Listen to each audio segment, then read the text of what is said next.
Hello, everybody. Scott Golden here with the Golden Opportunities Coaching YouTube channel. Welcome to those of you who are new. Welcome back to those of you seasoned veterans of what we do around here. We got almost 1,200 of these available for your listening pleasure. We'll continue to add when we can, usually several times per week, although my schedule, especially this time of year, is crazy, at least through February. So, anyway, we'll be here as often as we can. Anyhow, this is signs that someone may like you or signs that someone may have more than a crush on you. So a crush is the emotional equivalent of basically interest for attraction purposes, but liking you and being invested in you is kind of the belief that kind of putting forward into life um, a better quality of potential relationship moving forward. So hopefully that's helpful.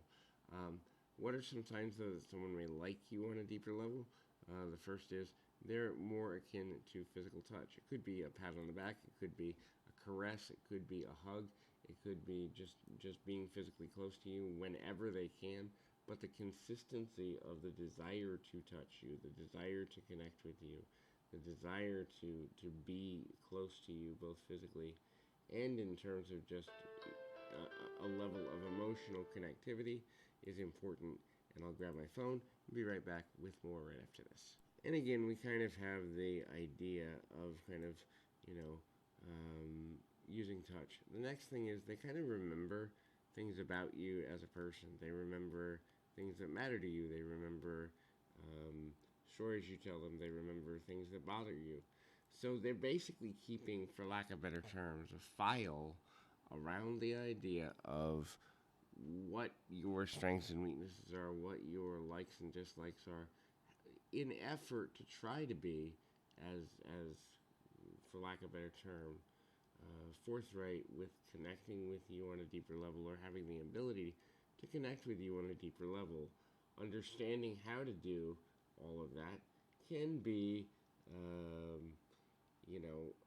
a positive thing, a good thing, and ultimately in a positive direction. Now, sometimes people don't necessarily want to hear what they need to hear, and sometimes it can be hard to kind of, um, have those remembrances be something that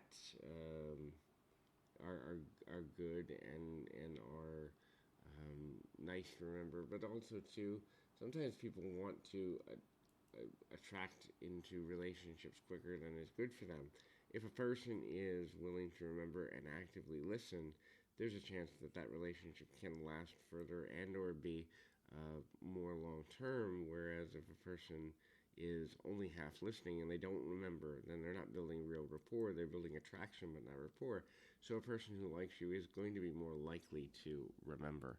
The ability to be close to you in terms of time spent as well as level of focus upon you is also important. So, close physical proximity, taking the opportunity to do things on a continual basis with you, that is, build time with you, build an experience with you, build a series of them, and lead yourself in directions that are more directed, more consistent, more there. They'll look at you more, and also they'll care more about how they look in front of you, both physically, in other words, level of attraction, but also they want to look confident, they want to look smart, they want to look funny, they want to look attractive mentally, emotionally, physically, spiritually, in alignment with what they believe you want. So the desire to kind of indirectly conform to what they believe you will find attractive is another piece of what people often do. The focus that they have on building the relationship is intentional. That means at the end of the day, they're looking at this as, where can we go and what can we develop? Their focus is not diverted into multiple people when they can help it. They're going to put maybe not full time into you, but as much time as they can, as much energy as they can, as much thought as they can, into the idea of kind of building with you and moving forward with you, and that can be super valuable as well. So, understanding how to do that, understanding the value of doing that, understanding the need to do that, can be really valuable as well. Sometimes people don't quite understand how to do it, or the ways in which it needs to be done, but there can be and often is value in how people interact in that way.